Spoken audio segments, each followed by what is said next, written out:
Hey guys, welcome back to my channel. It is Ashley. Today I would like to talk to you guys about my 3 top choices for all-in-one language arts. So, drum roll please. We have language lessons. No, we don't.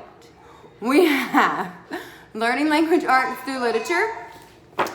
We have language lessons for living education, and we have, it's like coming out of the binder, the good and the beautiful. So, I'm going to let you know about, we're going to take a look inside each one. I'm going to let you know what I like about them, what I dislike about them, what I wish one had that it doesn't have, what I wish that it didn't have that it does have, and just a whole lot of info. So, let's get started.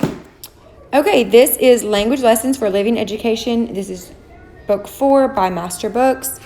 You see inside we have the scope and sequence. It takes approximately 20 to 30 minutes per lesson, about 5 days a week, or you can do 4 days a week. And the worksheets, and then the answer keys in the back. You need the 101 favorite stories from the Bible. It's a Charlotte Mason approach with a storyline. It covers stories, psalms, poems, independent reading, oral narration, memorization, and writing a paragraph. Spelling and vocabulary, picture sketching, and picture study.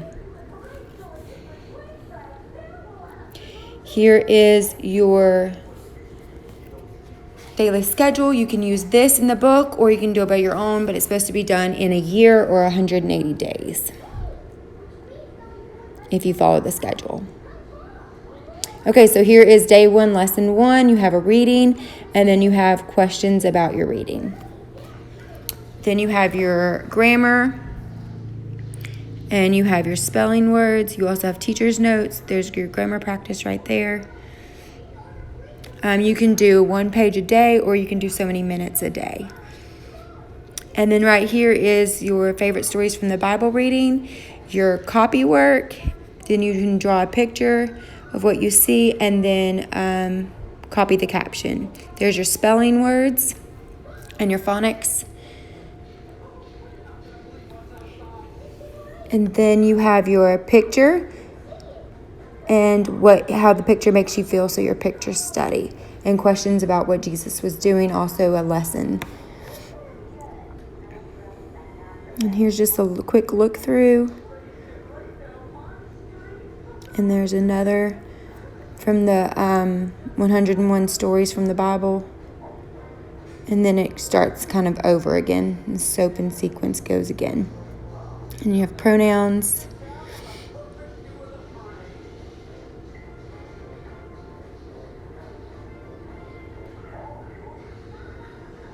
And then here's some just for fun. And then more spelling words, and then another reading, and then narration.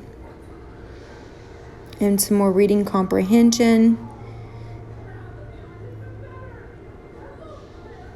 And then so flipping toward the middle of the book, you have some more grammar practice, some more spelling practice. And here we have story writing. And so it gives you a prompt on writing a story.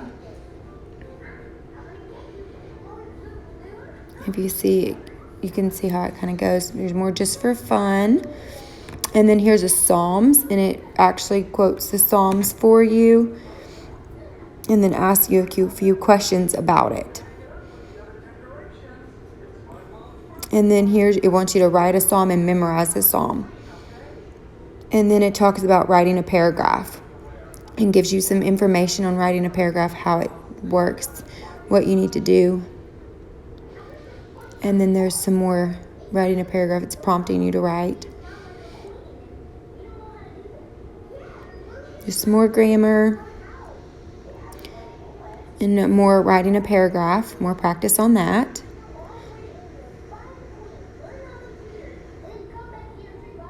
Okay, and so here's about a book report. And so it's telling you all the parts of a book report and what you need to do. And then it's when you draw the cover of a book report and then write some book report stuff. And here's some more information. So it doesn't just do it in one lesson. It does it in a series of lessons. So you have multiple chances to learn how to write it. And then here's another psalm. And then you memorize the books of the Bible. And then it tells you what certain books of the Bible are. The law versus poetry. And then more grammar.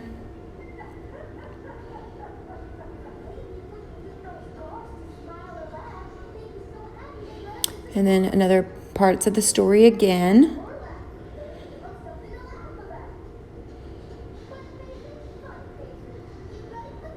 And then I want to create your own dictionary. It talks about books that you can use on your own reading time with this lesson.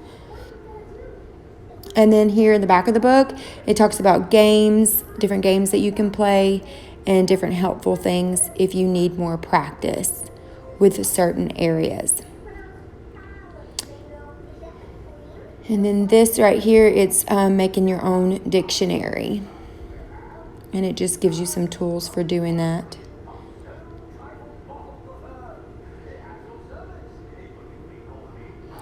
It also has some more games and some spelling practice and sword drills for learning your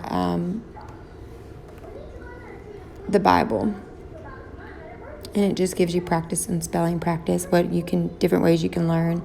Gives you a spelling list, and then it gives you more spelling words if you need more practice with it.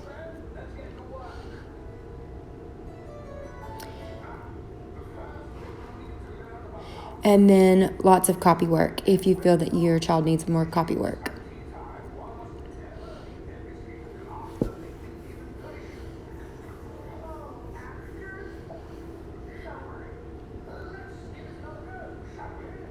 So just more copy work.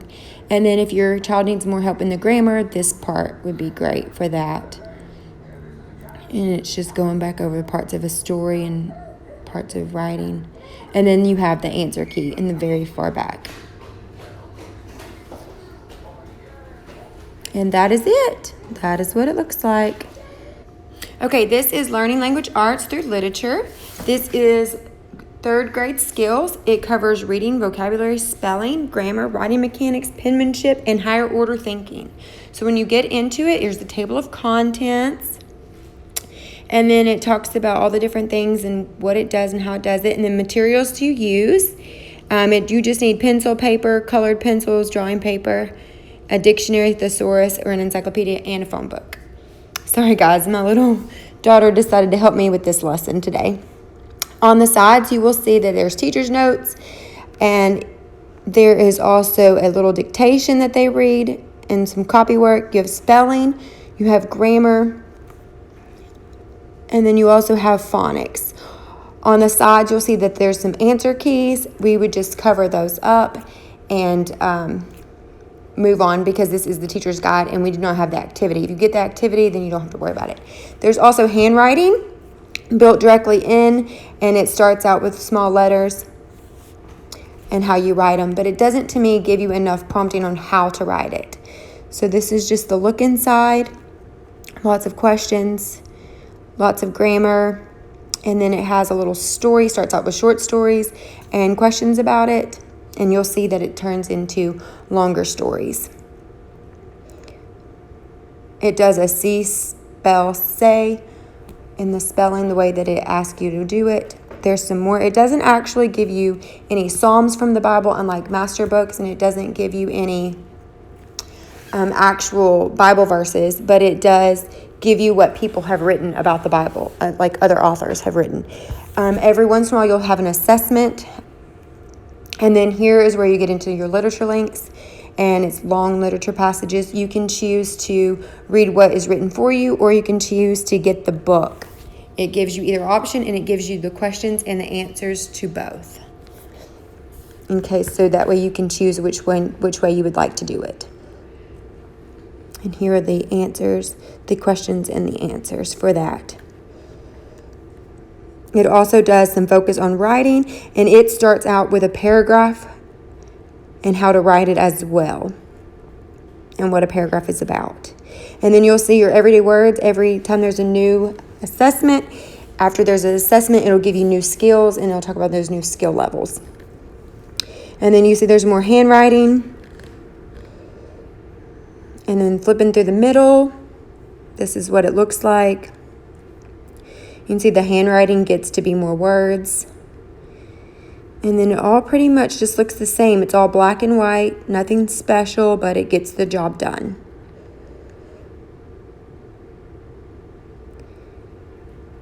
More literature, and it does have some stuff on like biographies on George Washington. It has a little bit of geography, not very much. It has a few maps.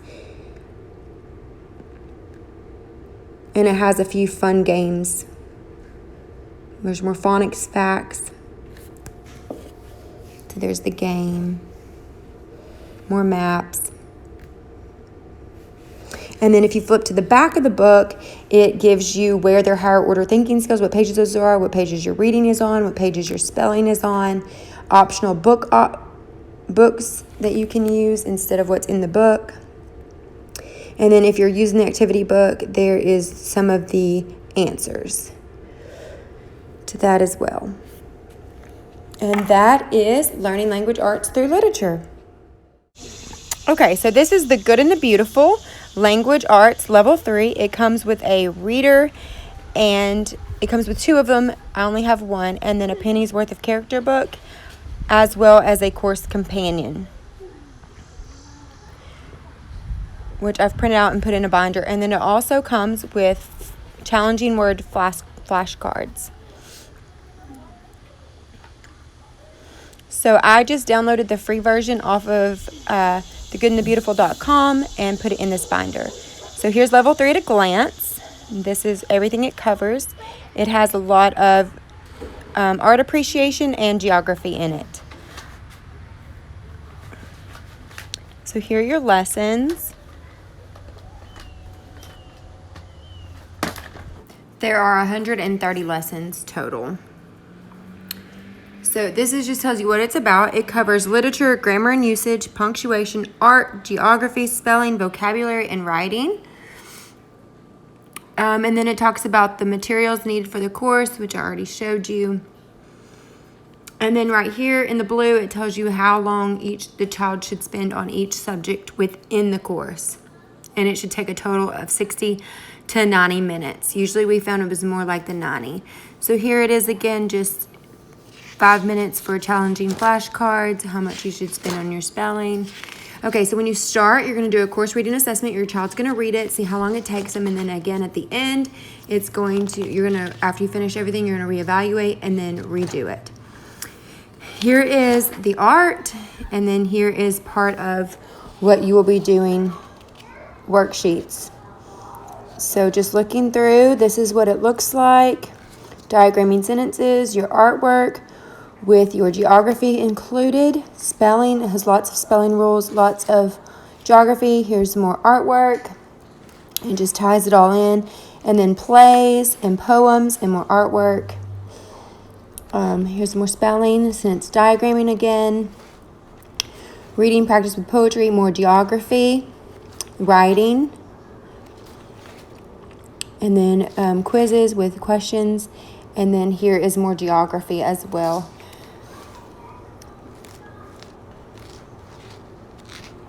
So that's just what it looks like. Talks about 13 colonies there. And then it covers a lot of geography. By the end, your child will know so much geography. And then you can do a biography if you want to.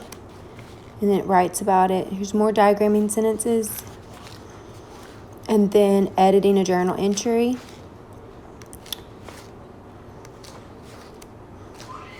So there it is. There's more writing's workshop, and you'll do a personal narrative, and it tells you what to write about. And then some coloring within it. Everything that's in blue is what you will read in level 3 is what the parent reads to the child. So So there's lots of parental involvement just in the beginning of reading the instructions to the child and then letting the child do the worksheets.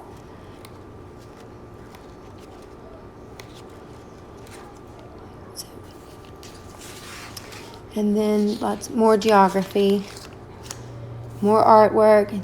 Right here is, I'm going to show you the course companion that goes along with it.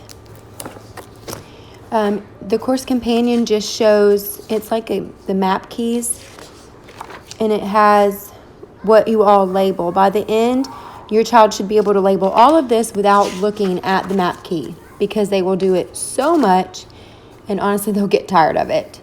Your spelling practice is just different ways, different ideas of trying to get spelling drilled in. And then all of your spelling rules are right here. Poetry memorization. And these are the different poems that your child can memorize. I'll just list them for you all in one place. So that's that. And then this is the lesson that I really wanted to show you guys. It's lesson 4, what makes a book worth reading. I've seen lots of posts about it in a lot of the Facebook groups, but it just talks about the book Big Nate, what makes it a good book versus a bad book, and then it talks about all the negative things that are in Good Nate and why Good Nate is not a good book to read. So it just tells you what a bad book has, and then it talks about what a good book would have, and then it tries to get your child to be able to understand the differences in a good book and a bad book, and then be able to decide for themselves if it is a good book or if it is a bad book, and whether or not they should be reading it. And then it goes straight into writing an essay on what is a good book and what is a bad book. So that is language arts, the good and the beautiful. And then this is the reader. And you can just look inside. It just is I guess it's just some of her favorite picks. And then that way you don't have to go to the library and try to get any books, because some of them are just right there for you. My child did definitely enjoy these books, the stories that was in this book. It also has poems. So some days you're not always reading a book or a short story. Some days you're just reading a poem that's in it. So that's what that looks like. So that is the Good and the Beautiful Level 3. And that is everything that you need. I would make one suggestion. If you're going to download the free version, I would suggest that you bind it. Having it in the binder was not the greatest idea, because the stuff kept coming out and coming apart, and then sometimes it wasn't just as organized as I like for it to be. So sometimes it made it kind of difficult. Okay, so now that you have seen inside of them, I want to tell you a little bit about my personal feelings about these books. This one is probably my least favorite, just because it is so dry and it is so boring, and every day you feel like you were doing the exact same thing, just a different spelling word. So this is my least favorite. If you're a drawing boy in person, I'm just kidding. If you like, just this is what you're doing, this is what you have to do, and you don't like a lot of fluff, then this is the perfect book for you. It's just not my thing. It's not my kid's thing. He just got bored with it. We did do it, and then honestly, we skipped around in it. We got bored with it, and so then we switched to the Good and the Beautiful. And I am losing my pages. Okay, so like I said earlier, I do not suggest printing it out and putting it in a binder, because your pages eventually, well, ours do. I don't know about yours, but ours do. Eventually, he was like pulling them out and gonna go sit on the couch with them, because it's just so bulky. Like, who wants to carry this big joker around? Not me. So I suggest that you either buy her curriculum online or you print it yourself, but then go get it bounded? I'm just kidding. Anyways, I suggest that's what you do, and then, or you buy the binder and bind it yourself, because this is just, that's a lot for your kid to have to walk around with. So I just did not like it. In fact, I almost didn't even want to show you guys because I'm quite embarrassed because like I'm an organized person and this is chaotic. Like I have chapter 34 like in chapter 3. So it's like not working. But anyways, it worked then. It just doesn't work now. The reason why we stopped using the good and the beautiful is because you saw in lesson 4, it threw you into an essay. It didn't have like, here's how you write a paragraph. This is what a paragraph entails. And this is grade 3, guys, and it didn't have any of that. The other 2 curriculums did. This one did not. This one just threw you into a whole essay. And my child was like, what? And he was like flipping out and having an anxiety attack. And like, it was just, which we did break it down. So we did have to stop there for a little bit and have to, you know, take a break and just do a little bit at a time until we got the whole essay done. But then he felt like he was getting behind, which he was not, but he felt like he was because he was like, this lesson is taking me a week, whereas normally I'm done with the lesson in 2 days or a day or whatever. So it was a lot of writing for a guy who was not ready for it. So I love the geography. I felt like he learned so much geography. I do not teach geography the way that she teaches it, and I did not do art appreciation the way she does art appreciation. And I loved how she took the artists from the different regions and plugged it into the geography so that you felt like you had something to go off of and you knew something from that region, and it was the art and it was beautiful, but the writing was just too much for us. Also, the phonics, he was great at phonics, so a lot of the phonics we just kind of skipped over because he had already gotten that down and we didn't really need all that extra, and there was a lot of phonics in here, as you saw. So there's that. So drum roll, I'm sure you've guessed it by now since I showed you the other 2. The one that we are actually using this year for our English is language lessons for a living education.